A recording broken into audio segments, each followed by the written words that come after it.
Copyright disclaimer. Under Title 17 U.S.C. Section 107, allowance is made for fair use for purposes such as criticism, comment, news reporting, teaching, scholarship, and research. Fair use is permitted by copyright statute that might otherwise be infringing nonprofit, educational, or personal use, tips a balance in favor of fair use. Conclusion. Brainwashing is a practice in Scientology and a concept in sociology. Taken together, the effect of these actions and pressures on people who experience them can be profound.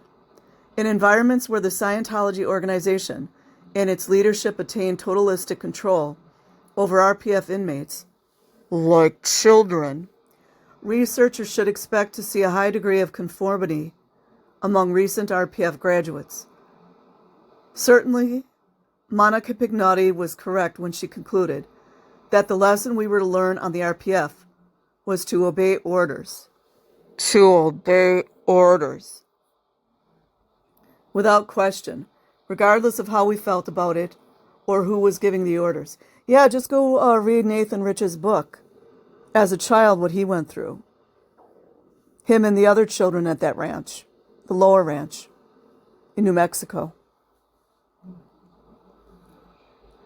Pat's conclusion was even crisper when she answered that the RPF's purpose was just re-indoctrination, just to break you down. You know, like the military. I go one step further and add that the final intent of the RPF was, and is, to mold people into the closed ideology of Scientology, where members, like children, identify their goals and their strategies with those of the organization, working in conjunction with forced confinement and various forms of physical and social maltreatment. The intensive study of ideology combines with obligatory confessions to severely weaken people's own moral structures and the values that represent them. When successful, therefore, Scientology's brainwashing leads people to accept the moral code and ideational model of founder L. Ron Hubbard. As Jerry Armstrong realized, yet Jerry Armstrong never spoke about the children. Realized people on the RPF necessarily became so compliant that they thanked their punishers for the punishment,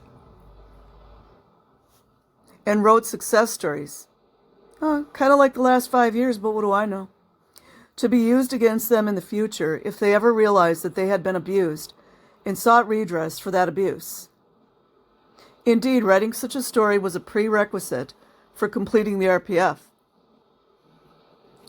The implications of this study are modest but significant for sociology, especially the sociology of religion, but much greater or contemporary political and legal discussions.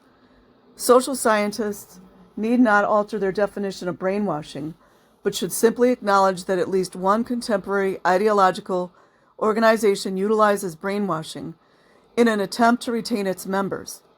While this study cannot answer crucial questions about the long-term implications for people who have been through this particular brainwashing program,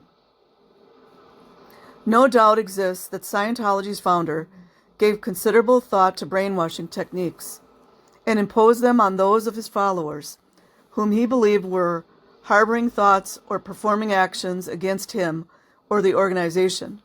The brainwashing term, therefore, has validity within some social science discourse.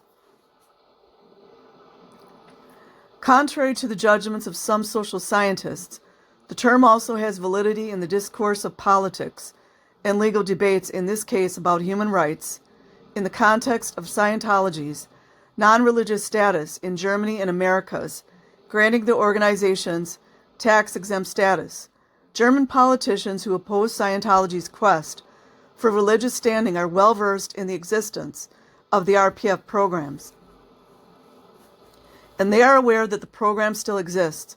Without question, the RPF's operation violates a number of human rights statutes, probably involving such topics as freedom of religion and conscious labor laws, arbitrary arrest, forcible confinement, and protection of the dignity of the human being.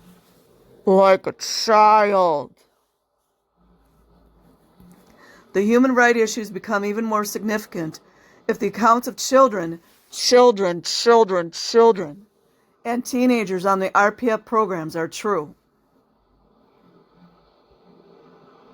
Well, they never did talk much about that, did they? Ironically, as the United States Department of State heightens its criticism against Germany's handling of the Scientology's affair, at least 3 of these abusive programs continue to operate on American soil.